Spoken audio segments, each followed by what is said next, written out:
ఓం నమో వెంకటేశాయ. తిరుమలలో, తిరుపతిలో ఉన్న ఆలయాల్లో నిర్వహించే విశేషమైన పర్వదినాలేమిటో తెలుసుకుందాం. తిరుమలలో సెప్టెంబర్ 5న బలరామ జయంతి, వరాహ జయంతి, సెప్టెంబర్ 7న వినాయక చవితి, సెప్టెంబర్ 17న అనంత పద్మనాభ వ్రతము, సెప్టెంబర్ 18న పౌర్ణమి శ్రీవారి గరుడ సేవ, సెప్టెంబర్ 28న సర్వ ఏకాదశి నిర్వహించనున్నట్లు తిరుమల తిరుపతి దేవస్థానం తెలిపింది. తిరుపతి శ్రీ గోవిందరాజస్వామి వారి ఆలయంలో సెప్టెంబర్ నెలలో ఉన్న విశేష ఉత్సవాలను తెలుసుకుందాం.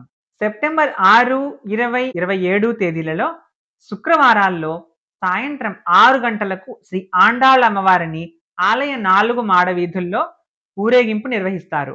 అంటే 6, 20, 27వ తేదీల్లో మీరు తిరుపతిలో గనక ఉంటే ఆండాళ్ళ అమ్మవారిని 4 మాడ వీధుల్లో ఊరేగింపుగా వచ్చినప్పుడు దర్శించుకోవచ్చు. సెప్టెంబర్ 4న ఉత్తరా నక్షత్రం సందర్భంగా సాయంత్రం 6 గంటలకు ఉభయ నాంచారులతో కలిసి శ్రీ గోవిందరాజస్వామి వారు భక్తులకు దర్శనమివ్వనున్నారు. సెప్టెంబర్ 13న శ్రీ గోవిందరాజస్వామి వారి ఆలయంలో పవిత్రోత్సవాలు అంకురార్పణ, సెప్టెంబర్ 14 నుండి 16వ తేదీ వరకు పవిత్రోత్సవాలు, శాస్త్రోత్సవాల నిర్వహణ.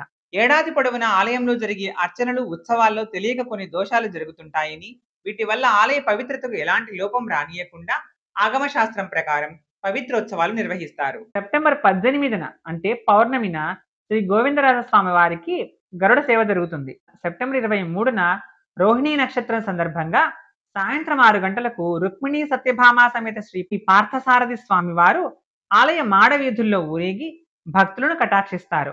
మీరు సెప్టెంబర్ నెలలో గనక తిరుమల తిరుపతి దర్శనానికి వస్తున్నట్లయితే ఈ డేట్స్ లో ఈ ఉత్సవాలు ఉన్నాయి కాబట్టి దానికి తగ్గట్టుగా మీరు స్వామివారి సేవలను కానీ దర్శనాన్ని కానీ ప్లాన్ చేసుకోండి.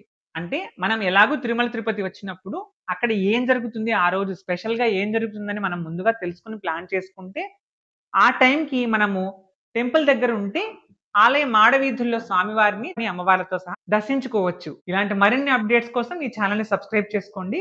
శ్రీనివాస కృపా కటాక్ష ప్రాప్తిరస్తు, పునర్దర్శన ప్రాప్తిరస్తు.